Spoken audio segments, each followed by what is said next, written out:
How's it going, New York Giants fans? My name is Alex, and today we're going to do a little bit of diving into the Dave Gettleman and Chris Pettit press conference. And I think that there were some decent things to take away, a lot of smoke screens, a lot of nonsense, a lot of sense. But for the most part, I think this is, just a little video to show you, if you missed the press conference, kind of what happened, what they said, if there was anything to take away and notable. As we're about a week away from the NFL draft, which is super exciting. I know they're doing a couple of interestingly timed press conferences, trying to push some narratives out there, trying to create some smoke screens, trying to get people confused. They've done a phenomenal job of that because I have no idea what they're going to be doing. Most people have no idea what's going on. People think edge rusher, wide receiver, corner, offensive lineman. We can go in circles all day long about this. But let's start off with Dave Gettleman, and I'll read a couple of the quotes that, people were posting on social media and kind of get you guys the information you need to, get a good idea of what to take away from this. So first, right off the bat, Dave Gettleman said, "We'll be ready to go a week from today, so let the games begin." Really excited to see that the Giants have done a lot of evaluation on these prospects. We know they've spent a ton of resources just sending a lot of the front office personnel and evaluators to kind of evaluate the pass rushing class this year. They actually like the pass rush this year. A lot of people say this is a weak pass rush class, but they seem to really like them. They think that maybe one could be, worth taking at 11. And there's only two guys that really pop to mind that really are worthy. I wouldn't say any of them are really worthy of being taken 11. If I could see the Giants going for any of them, it would be one, Georgia, Azeez Ojulari, or two, Miami, Jalen Phillips. Those two guys are extremely talented. I think Azeez Ojulari probably is the best scheme fit for the Giants. He's a pure outside linebacker, projected to be in that system, in that scheme. He's a little bit undersized, but he has really, really good functional strength, really good speed, jump off the line of scrimmage, a vast variety of pass rush moves. So I like him a lot. He'd be a great option. Really nice push-pull. Kind of moves and really good at using his hands to chop those hands down from offensive linemen trying to grasp the interior of his chest. He's really good at just knocking those hands away and using his speed to get around the edge, and that he has very solid bend. What I like about Jalen Phillips, though, is he's just very good at every category. He can seal the edge. He might be a little bit weak. I wouldn't say weak. He's good against the run, not great, but that's just says to me room for upside. Good, you can get to great if you're starting off at that level already.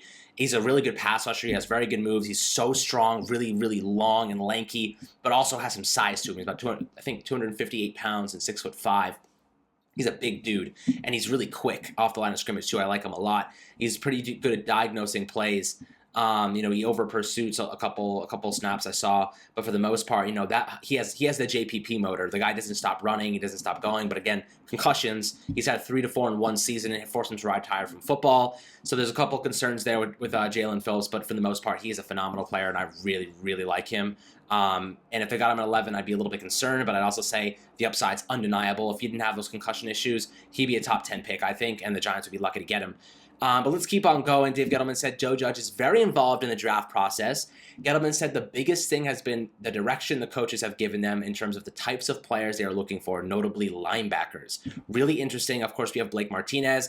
And if you're talking linebackers, you never know. Micah Parsons could be on the board. It could be a good option there for the Giants if, Micah Parsons okay, he's that premier linebacker, can rush the passer, he can do all these different things. So we'll see what's going on there. But linebackers could also mean outside linebackers, could mean Jalen Phillips, who can play OLB or the 5-tech. I think he has the size to even play 3-tech if they wanted to push him inside on specific snaps on the 3-4, if he was a bare front or something like that. But he's a really good player too. So, this is interesting. I think Joe Judge, in terms of the power dynamic that's going on within the Giants organization, I think Dave Gettleman and Joe Judge are pretty much on the same level of power. Maybe even Joe Judge has a slight advantage because it seems like they're like Joe Judge's scheme, Joe Judge's coaches, Joe Judge's players. We're building around him. We're building with what he wants. And I think that very much says that Dave Gettleman is a complementary piece to Joe Judge at this point. He's going out, finding the right players, finding the right personnel for him. So I really, really like that. And then at the same time, you have Joe Judge, who's actually doing a lot of the talent evaluating. He's going out and actually finding these players. He's going out and actually evaluating these prospects and figuring out who he wants on that draft board. So I'm really excited about that. The director of college scouting, Chris Pettit, said he made it a point to try to get the pro days of prospects who opted out of last season. You ask your sources and try to get a profile on them. So he tried to go to the pro days. A lot of these players that opted out. There was a couple of them. Obviously, Micah Parsons opted out. Rashawn Slater opted out. There's a lot of big names that did so. And I think, when you go to the pro days, you can get a good idea. But Dave Gettleman also said, the thing about those opt-out players is a lot of them showed up looking like him, like Dave Gettleman, probably just a big, kind of chunky guy, maybe too much of those cheese and crackers. And I think that's kind of what, he's trying to get across, is that some of these guys did not show up in shape. They did not, impress at the pro day. I think Gregory Rousseau is one of them. It didn't really impress. He opted out as well. So, maybe, not so high on those guys if they didn't show up ready to play. But Kyle Pitts, man, they had very, very good things to say about Kyle Pitts. And I know there's a rumor going around that they could trade up and try to trade up and get him, but I highly doubt that's the case. They have 6 picks this year. Dave Gettleman said he's good with those 6 picks. He's fine having only 6. This is what he said about Kyle Pitts, though. Uniquely talented player, plain and simple. You can't characterize him as just a receiving tight end. He has some grit blocking and obviously has the size. He's a different breed of cat now.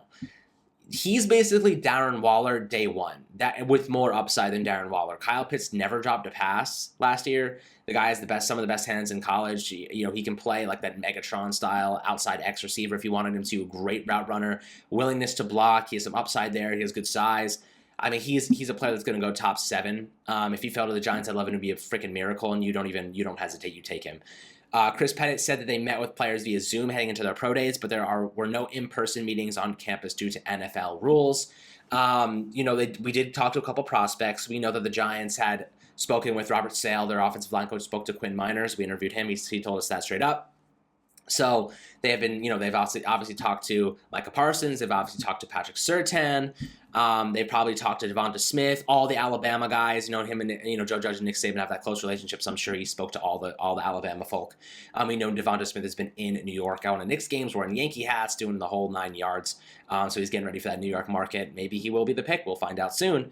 Let's move on here. Gettleman said that quarterbacks are affecting the draft trade market, but he doesn't see this year as different than any other. It's always about value. Obviously 4 to 5 quarterbacks could be going in the top 10 selections. That's a big, big deal. And I'm not entirely sure, who will drop, if any of the quarterbacks will drop, if that puts the Giants in an opportunity to trade back, get more value. But he did say something interesting about that a little bit later on. Dave Gettleman said about Kenny Golladay signing doesn't mean the receiver room is complete. You're always looking to upgrade every position. It's about value and how you're building your team. It's Daniel Jones or the highway for Dave Gettleman right now. Obviously, if Daniel Jones doesn't pan out, that's Dave Gettleman's, golden goose right there. He needs him to pan out. He needs to give him more weapons and protection. So, in my opinion, 11 overall, if they're going to stay there and not move, it's going to be either an offensive lineman or it's going to be one of the top receivers on the board. That's how I feel it's going to unfold for them.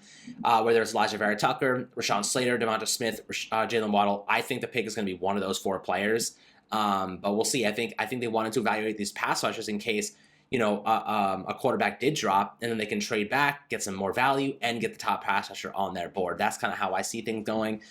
Usually, you're not going to go to all these pro days, do all those types of things. If especially in a class that's kind of with opt-outs and whatnot, the Giants want to have as much information on these pass rushers as humanly possible. Moving on. Dave Gettleman said it's hard to take a guy at 11 solely betting on potential. He has to balance immediate production because he knows the pressure on coaches every Sunday. So what does that say about some of these guys? Patrick Surtain might not start right away, so I'm pretty much ruling him out. Any cornerbacks in the first round, I'm pretty much ruling out for the Giants. Edge rushers, they'll have immediate impact. We know that. Wide receivers, immediate impact. We know that. Offensive linemen, immediate impact. We know that. So I'm going to stay in the boat. Receiver, even Micah Parsons you could throw in there. Offensive lineman or edge rusher will be the selection, which is pretty obvious. I think most people would agree with that. Moving on. Gettleman and Pettit said it's very helpful to have coaches on staff who came from the college ranks. They've known some of these prospects going back to high school recruiting.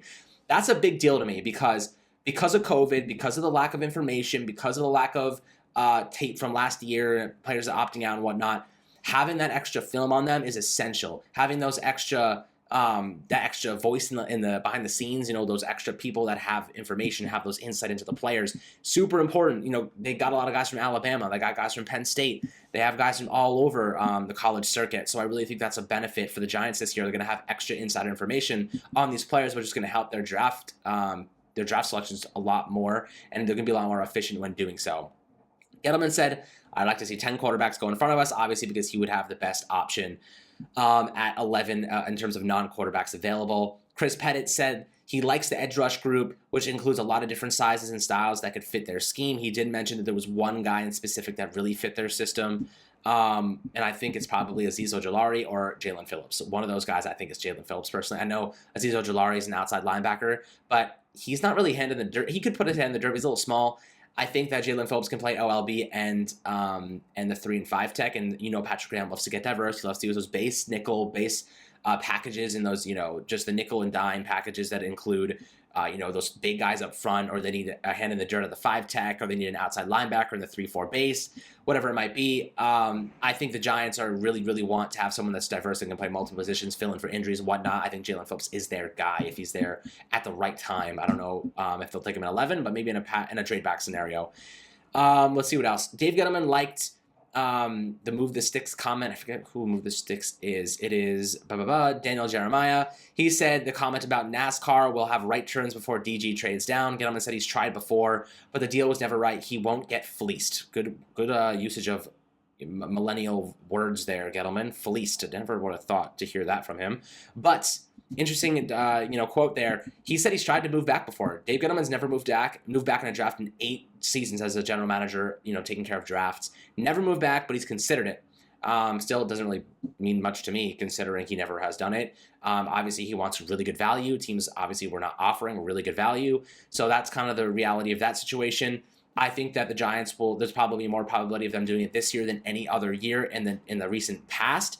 But I'm really excited to see what happens in a week, guys. This is pretty much the gist of everything that happened in this press conference. A lot of draft talk, a lot of talking about value, a lot of talking about, you can never upgrade a position too much. You can never have too many great players at any given position.